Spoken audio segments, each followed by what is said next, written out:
Hello, everyone, and welcome to Prowess Goes Live. I'm Ashley Connell, CEO and founder of Prowess Project. What we do at Prowess is we help the career pivoters, career returners, and just people who want what's next in life become business managers and operations specialists. During that time, we're gathering lots of data on them to match them up with their ideal clients. And my goal here is each week to bring all of you the latest and greatest to really level up in your career, in your business, and get you access to experts that you might not have or not be able to get access to, and bring you all of the latest and greatest and different ideas. And that's what I'm so excited about this guest today. So before we get started, we always ask a question, put into chat. If your business had a personality, would it be Zen Yogi? Would it be Frazzled Squirrel? Would it be Espresso Queen? Would it be the slow and steady, like turtle wins the race? Like, what type of personality would your business be? Put it into chat. Mine wouldn't quite be like Frazzled Squirrel. Mine is more like bright, shiny object.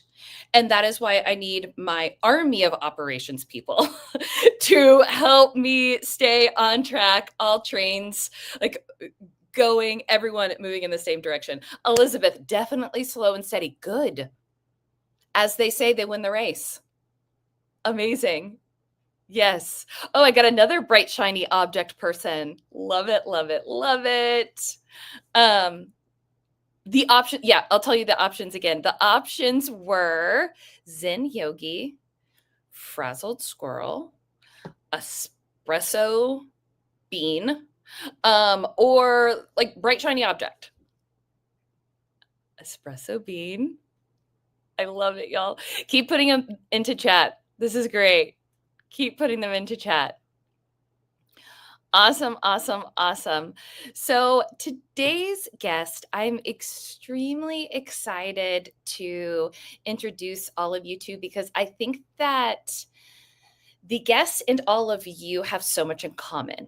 She deeply cares about and honors and appreciates systems and strategy, but I think what we all need a little bit more of, that she is going to bring this group, is how you create these systems and the strategy amongst the chaos to help with sanity. And with that, I'm excited to bring on the business strategist and founder of Composure Works Consulting, Annie Graziani. Let me get you in. Hi, Annie. Hi, everyone. Thank you for having me here today. Yes, welcome, welcome, welcome. So instead of me like rattling off a long, wordy bio, tell us, like, how did you get to where you are today? Give us a background. Yeah, it's been a very interesting arc to the career, and things have finally started to synthesize, but it took a couple of decades. So I'll start with that. I was raised in a very entrepreneurial sort of family. I learned business from a young age. I learned how to kind of get things done efficiently, and it's sort of just been part of my DNA to know how to fire on all cylinders and be really busy and be competitive, even with myself, and getting things done. And then I took that to the fashion industry, where I worked in corporate fashion, primarily on the operational side of fashion. So really like vendor management, relationship management, negotiations, and a lot of that I was fortunate to have had many women leaders around me that taught me how to be kind and interactions and cross-cultural settings, and really kind of respect what those relationships mean to all involved. So really kind of staying centered on the shared purpose, like the shared goals, that we're doing these things together. Here's your contribution. Here's my contribution. And we need each other. It's like a many hands make little work kind of, sort of behavior. And so I learned how to, I had very good leadership teaching me how to do that very well in a global setting. And then I really learned that, I was sort of, touted as like, oh, you're a superwoman, you give it the busy stuff, anything that needs to get done, give it to the busiest person. And I was one of, well, there were many of us, by the way, we were all busy. It's, fashion, New York City fashion is moving all the time really fast. But years later, I think I had this epiphany moment that I realized that wearing that badge is not really an honor. It keeps you where you are. And because you're hard to replace then. And, you can sort of like lift your head up and look side to side and realize there's so much more orchestration, hence Composure Works, that can be done when you have a little bit more of a range to kind of, to synthesize the way that inner functional areas are working. So yes, Ashley. Annie, I think you articulated what so many women in our community, people, men, etc., feel. They are that person who just has a ton of output. They are that utility player. They are that person who's always busy. And so I never really thought about it like how you just described, but that is why they stay stuck, because people don't want to get rid of them. And you absolutely nailed it. So, okay, so you started Composure Works, and what do you do for different businesses and how? Yeah. So over the course of my career, what I realized is that, I say this a lot, but it's really a Dale Carnegie approach, because it involves an authenticity, right? In respecting adoption of ideas, right? How do you encourage the people around you to adopt the ideas that you're putting out there into the world? And why does it matter to them? Why should they care? And why should they willingly contribute to that thing? And so, so acknowledging that the human, the real people involved in executing the work need to first understand, what are they working for? What is the vision that they're all what do we do? What is the shared vision, and what are their individual contributions, their unique talents that are being contributed in that way to execute that vision? And without respecting that, digital transformations are they're easily a flop. You can't really force these things if people don't really know why they should care to adopt them. And so what I do is I help organizations bridge operational, financial, and environmental sustainability by pouring the foundation of technology and encouraging the human component to adopt the technology. Because I understand, and specifically for fashion, retail, brands, organizations that are highly complex and very creative, they often are so busy, they don't have the time to really understand how change could help them in their day-to-day, in their daily tasks. They're busy creating trends and being ahead of the curve. It's difficult to change systems or to sort of change behaviors because it's been working, or it's just so busy. It's hard to kind of like stop and think like, what could we be doing better about all of this? So because I understand that model, and I understand the language, and I understand the application of technology to those adopters, that's what I do. I go into organizations, I sort of whisper in the ear of the C-suite to say, here's what's going on, a bit of an insurance policy, right? Like, here's what's going on. Here's how we're going to make sure that your investment in these, high price point implementations is going to be realized, and you're going to get that ROI because we're going to go live on time and on budget. And these are the risks, and these are where it's not a risk. And here's where I'm going to roll up my sleeves and start to help lift that load. But I'm also kind of watching over the range of what's going on and keeping things in scope and on time. So it's really about ensuring that whatever sort of change is happening from a change management standpoint is, yes, there's the digital transformational component of it all, but that is purposeless if the people are not adopting the technology, if they don't understand how it's facilitating their day-to-day. So that's kind of the work that I do. And when you say digital transformation, can you tell the audience or give the audience an example of a type of technology? And are you seeing this happening even more with the adoption of AI? Yes, 100%. So I can speak to sort of like the evolution of it, because when I was still in, working in fashion, I had been there for a lot of years. I became sort of like a super user. We all became super users on these systems that were outdated. And so we went through an implementation of a new technology to replace the old technology that was outdated. To freshen the single source of truth where all the common data would live, and pump that out to the rest of the organization. So that's what a digital transformation is really kind of making sure that the proper technologies are in place, and that modern technologies are in place, and that your organizations are on sort of they don't necessarily always have to be on the bleeding edge of what's going on in technology, but they have to be ready for it. And they have to acknowledge that moment where they should be prepared to make that shift happen. And so, that's what I refer to as a digital transformation. You're implementing technology to facilitate the organization operating better. And this is just the medium. It's one of the ways that happens. There's a huge change management component to that. Now, from a personality standpoint, right, you're helping the people to adopt things that are new for them, new and different than what they've done before. So there's a high emotional intelligence involved there.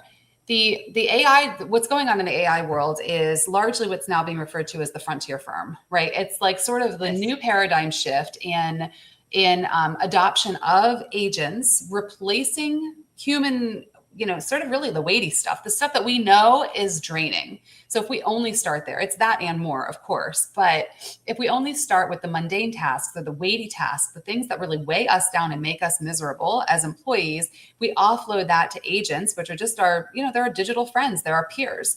And then we become masters of how to optimize those agents, right? And how they're working. We are the managers of a hybrid workforce, both people and also the digital agents that are supporting some of those tasks. So that is, this is happening. It's not ever going back. And if we can harness it and really kind of wrap our arms around it and embrace what the potential is there, not only are we boosting human potential, which we have a lot of potential as humans, of course, but this is like we're bogged down in work. We are overscheduled. We're overbooked. We're having a mental health crisis for so many reasons, but that's one of them. So I'm a big believer that this is a way to sort of ease that pressure, as long as it doesn't get taken advantage of by organizations expecting optimal productivity on both sides of that equation, right? The human side and the AI and the agentic AI side. We've got to acknowledge that those facilitators are fast tracking productivity, and it takes human intelligence to manage all of that, right? And know that it's and maintain the quality of it all. But if we continue to abuse the human side of it, which we've been doing for a long time, decades, we've been putting too much work on, doing more with less and all of that. And I like to work lean, by the way. So I like a lean team, and I like to have business processes that work. I like things to run very smooth and efficiently. Back to my upbringing comment earlier. But there is no reason why we shouldn't be offloading some of these things to bring more balance into people's work, into their work life. So, yeah. Yes. I love that you're saying that. So, question about the work-life integration. Mm-hmm. How can our audience practically design systems that support both like profitability and also personal sustainability? And what I mean there is, I love that you brought up agents into it. And so what is that going to allow us to do from that profitability and sustainability standpoint?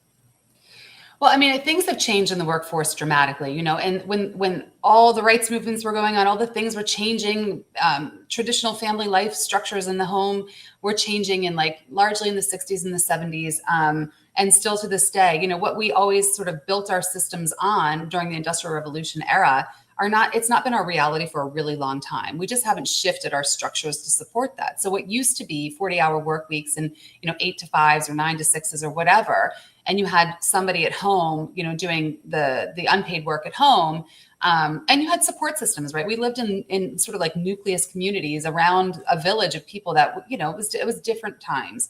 And we haven't really shifted work structures to honor work structures or educational structures, nor legislation to support the shift that's gone on through technology, through generational shifts. The fact that there's really not much loyalty in organization or to organizations anymore, because pensions are a thing of the past. So people don't need to stay in the same place, and they know that.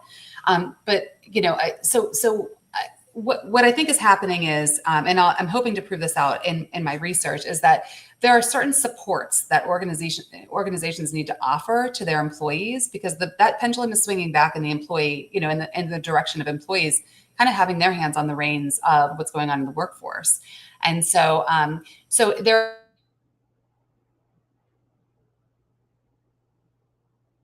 don't want to lose that history and that commitment, then they've got to support those people, or they're going to go because they know they can. And so, so what that looks like to me, and I think like how this work-life integration thing is really understanding what are the people saying they need, and then honoring that, treating them like the adults that they are and hired for the reasons for why they were hired, right? They were hired with specific talents. And if they aren't there for the right reasons, then there should be a mutual agreement to separate. I mean, not to sound harsh, but it's a fitness issue, right? Like we've got to make sure the right people are in the right places and they know what they understand the vision to know how to contribute their talents in a way that supports the vision for the organization. When that's misaligned, it's fine. It's time to separate from each other. It's like anything else, right? It's not good to extend that stay. And so I think listening to the people and really hearing what do they need, and it's not just belly aching. There are really basic, fundamental things that I think people need, like flexibility, trust and autonomy to get the work done. And they don't necessarily need to keep that dot green for 8 to 10 to 12 hours a day and exhaust them just for the sake of it. This is like very much like, progress or productivity over presence. Presence is a thing of the past. And if you have to question whether or not the people are getting the work done, then you probably have the wrong people, right? Like there are optimizations from different domains of life that can be contributed to the workforce, and realizing that and appreciating that is valuable. Annie, I just want to underscore what you just said. The vast majority of the operations people who join our community are fleeing that exact scenario that you just described. Right. I have my green dot, or my dot has to be green all day. Mm-hmm. I have to be butts in seats. I have no flexibility. No one trusts me to do my job. And I'm also not valued. Like I don't feel valuable. So that's why so many of the people who come to us are building their own operations or business management businesses. And so taking all of the lessons of that terrible scenario that they're fleeing, how can they utilize it in their own small micro businesses to ensure that they don't get themselves into another job or scenario? Like what boundaries or frameworks do you have to help them not fall into that same trap? I mean, I think there are some really basic, but unknown, you have to explore. I mean, people have to explore these things, but some of the basic productivity hacks that I use that I've learned actually through, it seems almost like I should have known these things already, but I've been practicing them, and it really kind of shifted the way that I do everything in my day. And that is like, there's one methodology that I really, really value, and that is very important to me and supports much of my ability to progress multiple initiatives at the same time, is a 3x3x3 approach. And so this means many different things. So if you Google or you pop into ChatGPT or any of our other AI tools, what a 3x3x3 is, you're going to get different answers. The way that I utilize it is I say, okay, I've got 3 months. I use months. You could use weeks, you could use days, depending on the task at hand, but I didn't want to overburden myself. So, and I needed the space and flexibility. So I say, okay, I have 3 months. I've got 3 initiatives that I would like to accomplish in those 3 months. All 3 of those initiatives are in line with my larger vision for like my 5 and 8 year, sort of like direction. I don't like to say plan because, things could knock you off that plan, but it's a direction. And if I do these 3 things, they lend to me realizing that vision, my family and I, collectively. And so I have 3 months to accomplish 3 primary goals, not blurred by mundane goals, not like, doing normal house tasks or anything like that. I'm talking about like 3 major initiatives that I want to accomplish. And held accountable by 3 people who care about that success. So for me, that's like my husband, I have a relative, and I have a coach, right? So these are the people that I verbally put it out there so that they know this is what I'm working on. And the next time I talk with them, they're like, hey, how's it going on that thing? And it's just enough of a checkpoint to say, it doesn't add pressure. It's just sort of a check-in. It matters a lot to me to honor that. So I keep it I put it on my reminders in my phone. Right. So, and then I have it and I share that reminder with my husband. So every now and again, he'll just send me a little text. It's like 3x3x3. How's it going? That's it. He doesn't expect a response. It's just awesome. A little reminder. And by doing that, I've been able to move several sort of like back burner initiatives forward. And I'll do them one by one. And if I don't accomplish it, if I accomplish 2 out of 3, that's better than not accomplishing any at all, or 1 out of 3. So it's been very productive. Without a doubt.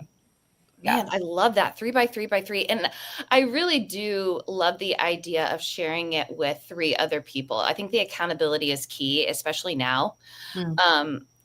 When kind of action is everything because information is everywhere. So taking action on that is just paramount. So you touched on this before when you were talking about just society and the household and division of labor and through generations. So I want to talk about working caregivers. Mm-hmm. What unique skills do you see that caregivers bring to business in general, but specifically operations, systems, business management that often go unnoticed? I mean, it's sort of like the unpaid work at home, right? Like especially for working moms or single parents, single dads, they're doing so many things at home and it's unappreciated, but so the skills that I think are transferable and I think I'll learn much of this through sort of what results from my research is, optimization, right? Like many of us we're multitaskers. Those of us who are caregivers and workers and, the dependent, those that are around us who are dependent on us, and we're trying to be there for everybody all the time. And we want to be, our whole hearts want to be. It's really like the skills that I think are most important is how do you optimize that? How do you maintain boundaries and say no when it starts to infiltrate your own peace and calm, right? Like you can't sacrifice yourself or all that, everything else sort of falls down around you. And these things are real. This is not, this really does happen. I do think it's why we had the Great Resignation and why, 3.5 million women left the workforce in a matter of a few months at the start of the pandemic. And it wasn't just women, but it was by and large women. And it's sort of like, there's so much, when you don't have helpful structures, it makes it much more difficult. But what's transferable is time management, calendar management, right? And all that optimization there, emotional intelligence, insights. I mean, there are just so many things. It's like, how do you optimally figure out what the acuteness, right? Like getting down to like what needs to be done. And then focusing on that, everything else is bonus, right? And just also respecting, I think boundaries are a huge problem and a huge realization that we need to put attention to, that when we allow work to infiltrate our personal time, which largely happened during the pandemic, of course, because we were always on. I mean, that's when this sort of always on thing, it was already there, but it really lit up a lot brighter during the pandemic because we had so much more tech adoption happening and flexibility across devices. You could be driving and talking on a Teams call or a Zoom call, and then you go, you can transfer that to your desktop whenever you get back to your home or whatever it is. Like we figured out how to optimize all that stuff. What it's become is always on. And so like the practice of understanding when you're shutting down and when it's okay to do that. And this is why I think flexibility is so critically important. What I think will come out of the research is just enabling flexibility for people to do what they need to do, in the times that they can give full attention to it in an acute way. So I think this is all related to caregivers and their optimization in that domain and sharing what that, those pieces, those skills in their professional domain. So I'm going to ask kind of a tough question. In the professional domain, do you feel like employers are starting to wake up to those are transferable skills? They are valuable skills. If someone were to go into an interview and share some of that, do you think that is... Would that be received well, or are you still thinking that we're a little bit behind on that? I think we're very behind on that. I would like to say yes. I absolutely would like to say yes. And I think there are places absolutely who recognize that and appreciate that. And I think those are the winners. I think they're the ones who are going to have retention. But they can't stop there, right? Like they have to really, the ethos of the entire engagement with people who are working caregivers or just, I mean, if you're not a caregiver, you have other dimensions going on regardless. And depending on the phase that you're in, in my 20s, I was a very different person than I am now and that I was in between, right? So there are assets and talents that can be lent to the workplace, but those who can't offer that also shouldn't be penalized for that. And I think that's also something happening too, that, those who aren't caretaking for children in the evenings or aging parents in the evenings, maybe can't be on there. They can't have that dot green. So then it's like, well, those who don't have those pressures or those constraints on their time, theoretically can move ahead faster and sort of like, leapfrog their career trajectories. And that's also that's not fair either. And not only is it not fair, it's not smart, because they haven't experienced what it takes to do all these things and apply that into the workforce. And you don't want to lose the people that are doing that for the relatively short window of time that they are being pulled in all these different directions, right?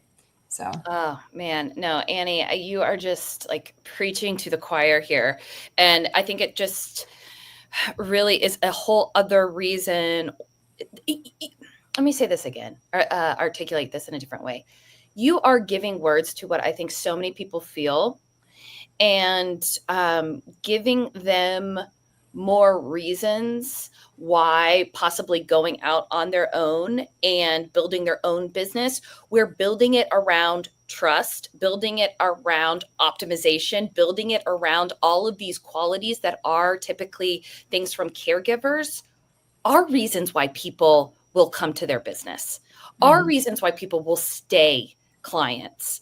Whereas we see in the corporate world, they're just not as valued, it seems. I say this all the time. It's like these emotional intelligence skills are complemented, not compensated. And I think it needs to be the other way around.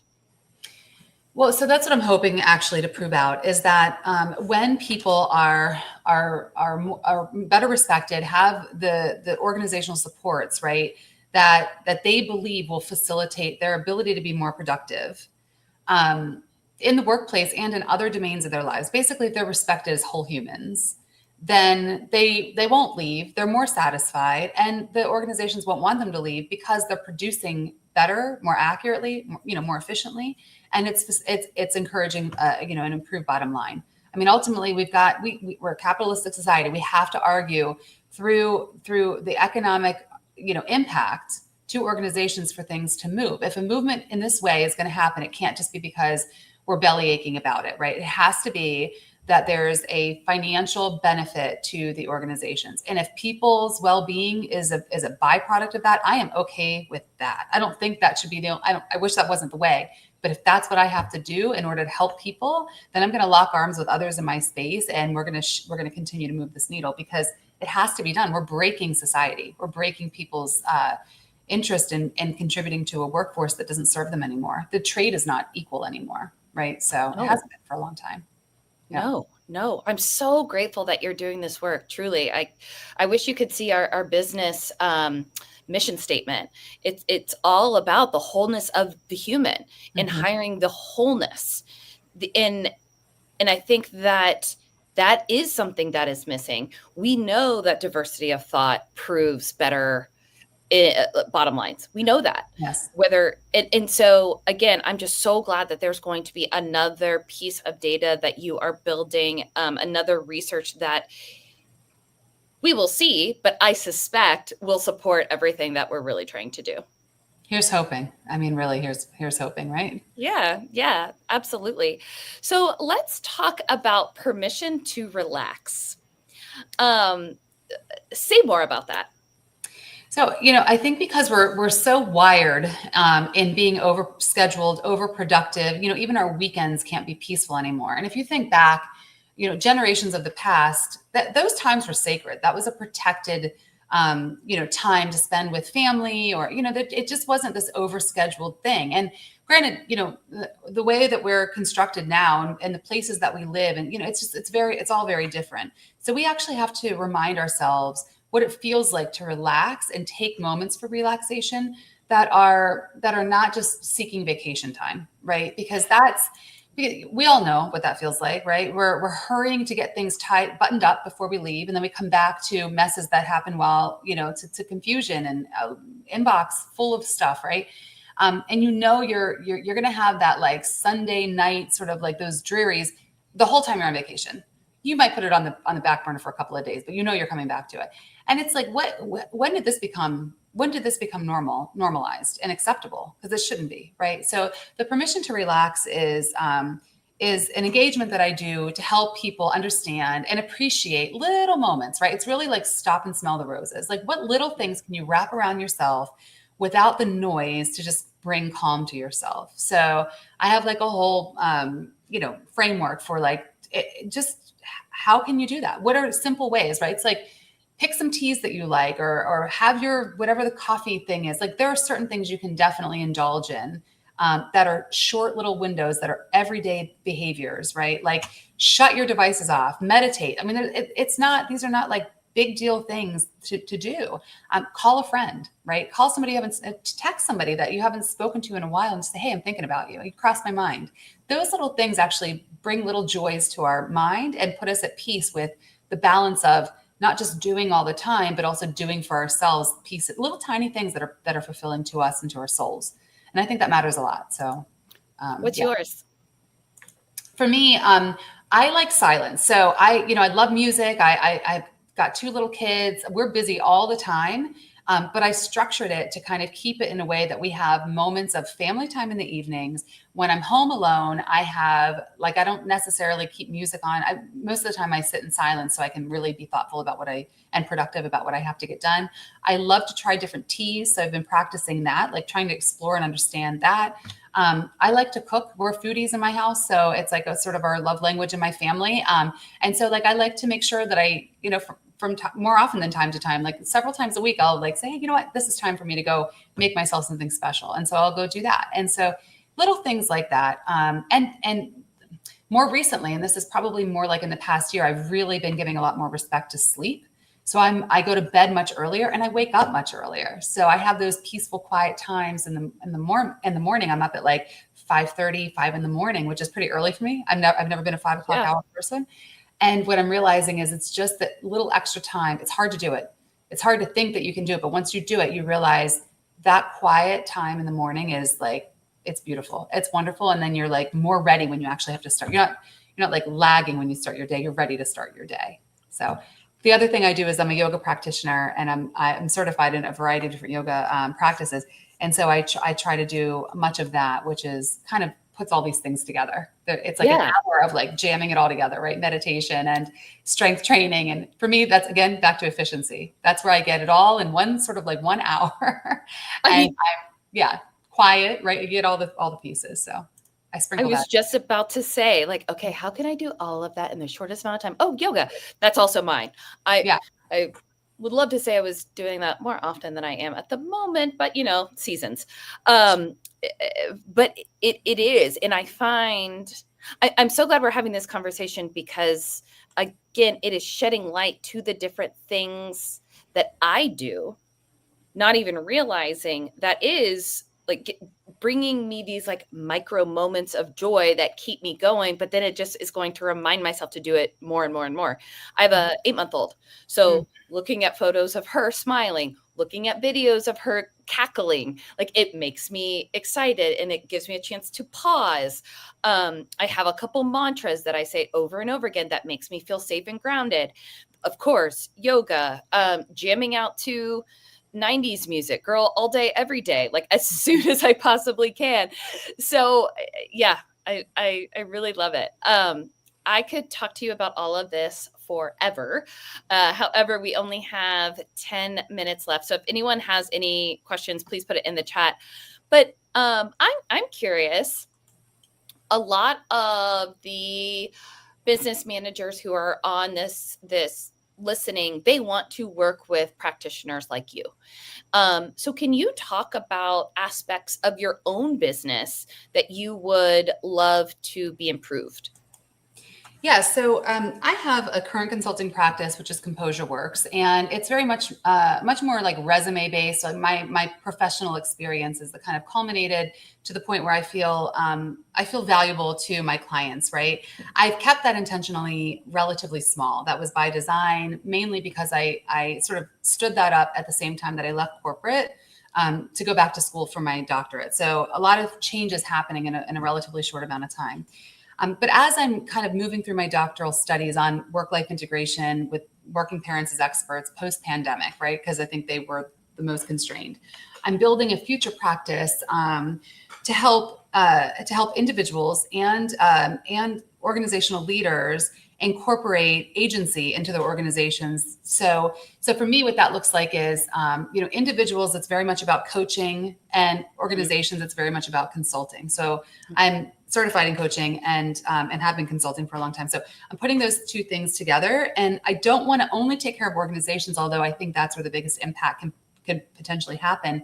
So, and then for individuals, it's like, well, I don't want to abandon those who need help right now, right? People need support right now on designing their days and gaining control and agency over the constructs of their lives. So that's where the coaching work comes in more. Where I could see improvement is building the pipeline to get this movement out there, right? Driving attraction to the brand. I've got the structure of it all. The offers are prepared. The packages, all that stuff is done. I'm happy to do this work. It's what I do. It's what I'm researching to bring out into the world. For me, it's about where I could use improvement is, how do I bring this out into the world? Like, who can support me in that way? So making sure that I've got the right audiences, that I'm attracting the right clients, and that I'm actually delivering contribution and support to those that it's intended to serve. Oh man, I may have some ideas for you offline. Thank you. So, Thank you. No, I love that, and that is tough. That is tough. Like, you want to have the big impact, and you want to have the immediate impact. And I see how that is quite the line to toe. And so just to wrap up, you just gave us such great tokens to think about, such great vocabulary to use, such great ways of shifting our thinking, our strengths, our value, our reasoning to make certain actions. And then even like on a macro standpoint, just like where we're headed as a society. If there was one thing that you could leave this group with that they could implement right away, what would it be? Well, I'll say, I mentioned the 3x3x3. I think that's a very tactical thing and very important. Aligned with that, though, is I would take, you can call it an energy audit, sort of like what in your world is giving you strength and energy, and what's draining it. And so really kind of just like you would, if you were, applying for a job, you would say, like, that's not for me. I don't do those things anymore because, you've matured beyond it. You've outgrown it. In the same way, do an energy audit on your environment, on your physical environment, on the people around you, on your contributions, where are you lending your talents, to make sure that you're aligned on what gives you energy, what's draining you. Double check your habits too. Like, what are you doing every day that is not working for you? Because those things are easier. It's hard to change habits, but it's not as hard if you take a moment to kind of like remove yourself from yourself, right? Just for a second, and look in and say, like, maybe I'm not happy with the way that flow of my day is going, or maybe a morning routine would help, or, whatever, right? Like, kind of incorporating different little, back to the permission to relax, little pieces throughout the day that bring you joy, and replace that. So you're not having more pressure on yourself, or draining your energy even more. So I guess if there's one thing I would say, an energy audit, and appreciate what is serving you and what is not serving you. When is your energy high? When is it low in the day? When do you need to be productive, most productive? Concentrate there. When you need the downtime, for me, that's the afternoon. Turn the volume down there. I'm most productive in the morning, like 9 to noon. I'm very, very, really 8 to noon. I'm super productive. After that, I'm like, I need a break. So I go and take a walk or something. I have to get outside. So just kind of paying attention to how your energy ebbs and flows. You just gave me such an amazing mind shift. Morning before school, getting ready for school is a nightmare. Like, it just always has been. But then why? It shouldn't be. Like, just the way that you said that, I can really see shifting and thinking through, how do you add little pieces of joy throughout that to make it fun? Is it music? Is it dance party? Is it gamifying? Like, whatever that is, to make my girls, actually get up and do all the things, but so that it doesn't feel so heavy. Amazing. Annie, thank you, thank you, thank you. Where can everyone find you? Oh, fabulous. You put your email right in the chat. But yeah, where can everyone find you? Yeah, I mean, I'm on LinkedIn. I think emailing me at Composure Works is the easiest. I mean, that's because I'm on my devices all the time. I got them with me on my hip all the time. So don't hesitate. I'm not going to like try to pitch you on something or sell you. I really am trying to get this message out there because I really want us to relax the strain that we have. And you know, this stuff is available, but I can share more specifically about how I apply these things in my world and what works and what doesn't. So I'm happy to share any of the research that I discover, or even provide you with articles that kind of further explain some of these things they're my source articles for where I learned about these things. So, oh my gosh, yes, I would love that too. Yeah, wow, amazing.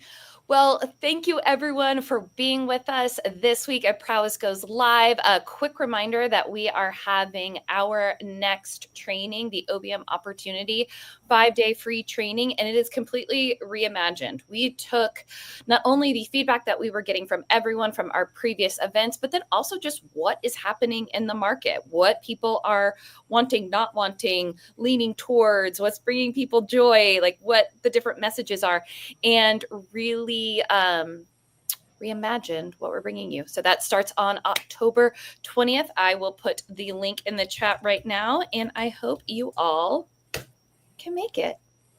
Thanks, everyone, and see you soon. Thank you. Bye-bye.